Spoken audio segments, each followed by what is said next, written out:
All right, so today I have radio tips for you. So what I did many years ago and continue to do over a couple of years is to throw out some questions for suggestions from radio professionals to people that are just getting started. And I've come up with a number of them myself and grabbed several of these from a couple of forums over the years. So here's the tips, radio tips for success in the radio industry for a very successful career wherever you go, whatever you do in the broadcast industry in general. So here we go. Let's go over it first off. Dead air or silence is unacceptable. It's like the worst thing that you could possibly do on the radio is to have silence on the radio. So never allow dead air on the radio station at all, no matter what. The FCC gives us a license to broadcast content to serve the public. So if we're not broadcasting anything, we're not serving the public, and therefore we're going against what our license is there for. So dead air is unacceptable. Don't do that. Very bad. Whatever it takes, get something on the air, play a song, talk about the weather, whatever it takes, just get some kind of programming on the air.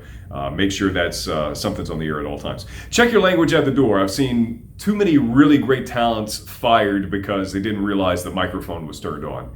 And that's happened numerous times. I got many stories about that. I got stories about all kinds of stuff. But those times when the mic just happened to be turned on, the DJ just finished doing a break or so, and they were talking to their girlfriend or boyfriend on the phone, and they said something they shouldn't have said on the air, and it went over the air because of that. So check your language at the door whenever you get in. Make sure your language is squeaky clean. Keep the dirty language elsewhere, and you're going to be relatively fine.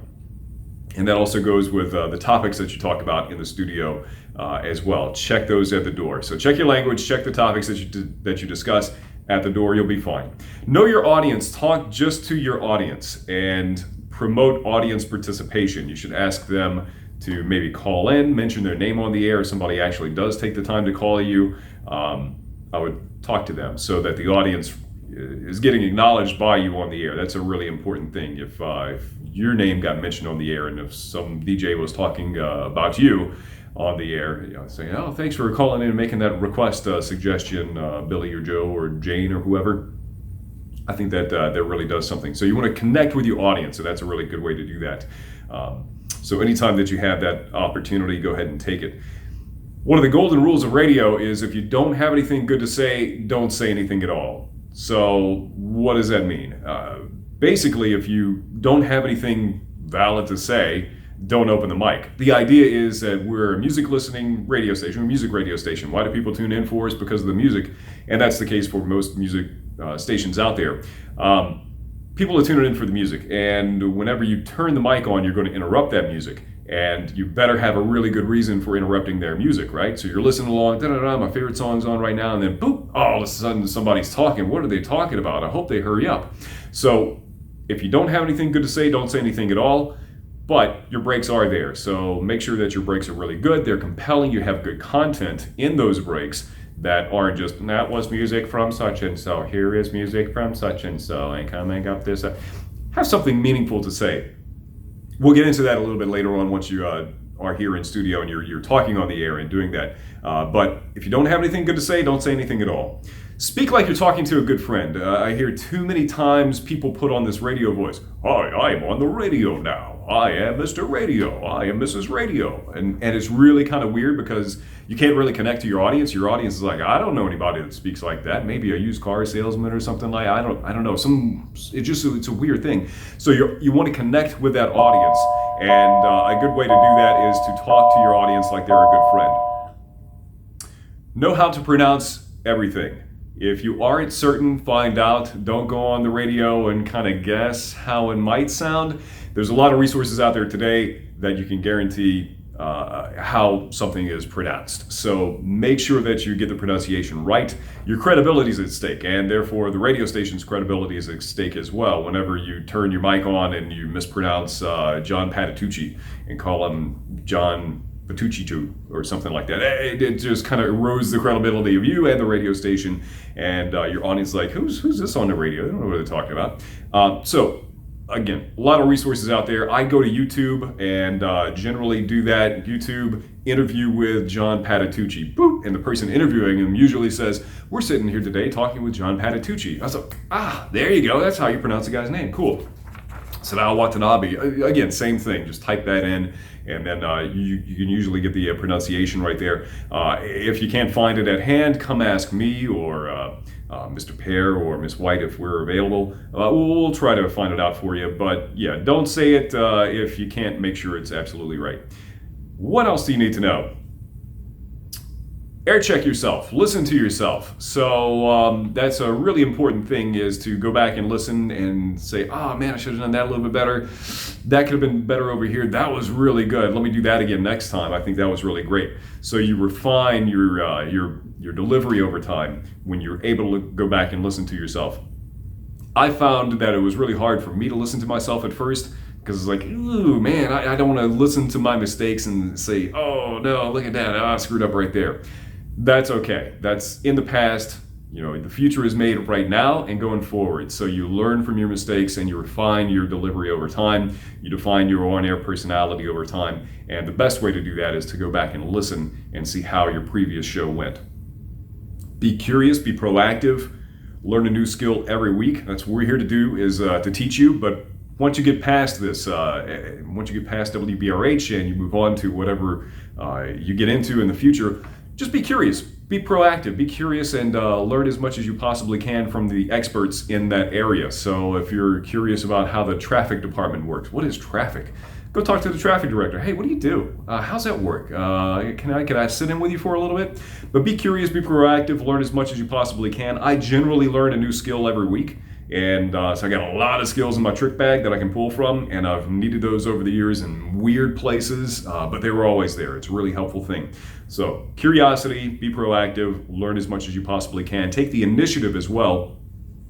So if you see something is wrong in the control room or at the station, like something's broken, you should tell somebody. Say, hey, this pod over here doesn't work like it should, or my headphones aren't playing like they should. So they can get fixed, and it can be addressed. And if a song doesn't fit, or you've got a song that you say, oh, this should really be on the air, it's really great, you should suggest it. That's what we're here for. Studio's dirty, you're like, oh, this place is dirty. Go ahead and clean it if you feel compelled. You want to take ownership of what you do and your radio show in general. So take ownership of it. It's you. It's your moment to shine, and we want you to shine brightly. So again, take the initiative. Anybody that calls in has gone above and beyond. Usually we get, it used to be 7% of the audience would call in. I think that's diminished a lot over the years. So it's not very many people that will actually dial up a phone and call you up. So when they do call up, treat them with the utmost respect. They're the reason that we're on the air, is to serve them. They're part of the public that is in that public radio. So make sure that you treat them with great respect and dignity. If somebody calls in and says, hey, can you get such and so song on the air? Yeah, Dave Brubeck, take 5. Say, okay, let me see what I can do, and I'll see if I can squeeze it in sometime this hour. And then hang up with them. So you don't want to obligate yourself to do that. If you don't have room for it, that's okay. But be respectful. Don't tell them, no, that's a terrible song, don't do that. You want to just be nice and courteous and receptive to whatever requests they're calling in for, because again, they took the time and effort to actually call you. Smile when you talk. This is what I learned from doing radio, sales years ago on the phone. They gave us a mirror and it said smile, and he's like, smile? Weird. Okay. But when you smile, that smile comes across on the air. So you keep that smile on your face. It's like, hi, I'm Todd Delaney. I'm having a wonderful day. It really does something to your voice, and that smile comes across in your voice on the air. So physically smile whenever you're on the air, and that'll come across. And it makes for a very pleasant delivery for your listeners who are listeners. Like, oh, that person seems really nice and pleasant. I'd like to listen to them more. If you make a mistake, and this happens a lot, if you make a mistake, it's okay, just move on. Forget about it. Whatever happened in the past has happened in the past. I wouldn't acknowledge it. I would just move along past it. So if you get on the air and you say 90.3 WBRH, that was music from John Patitucci, blah, blah, blah. and just keep on moving on. So you mispronounce a name, that's okay. You get it right and move forward. Or if you completely butcher somebody's name or something along those lines, just keep going forward. Don't acknowledge it, because when you acknowledge it, you say, "Oh, I can't believe I messed up that name. Can you believe that, audience? Oh my goodness." And the audience is like, I wasn't even listening. What did he tell you? He made a mistake? What happened? So don't worry about it. Move on. Mistakes happen. That's all right. It's part of the live element of radio. One thing that I struggle with, and I'm sure you do as well, is those filler words like and One really cool thing that you can do is remove those from your vocabulary. When you remove the and and replace those with pauses instead, if you're vigilant about it, practice it for a while, it really increases your IQ, your apparent IQ. People think, "Oh man, this person is really, really smart," because you remove the and. And when you take those moments to think before you say something, and those moments where you would normally say, and it sounds to the person that's listening to you like they're really putting a lot of thought into what they have to say. So they must be really, really smart.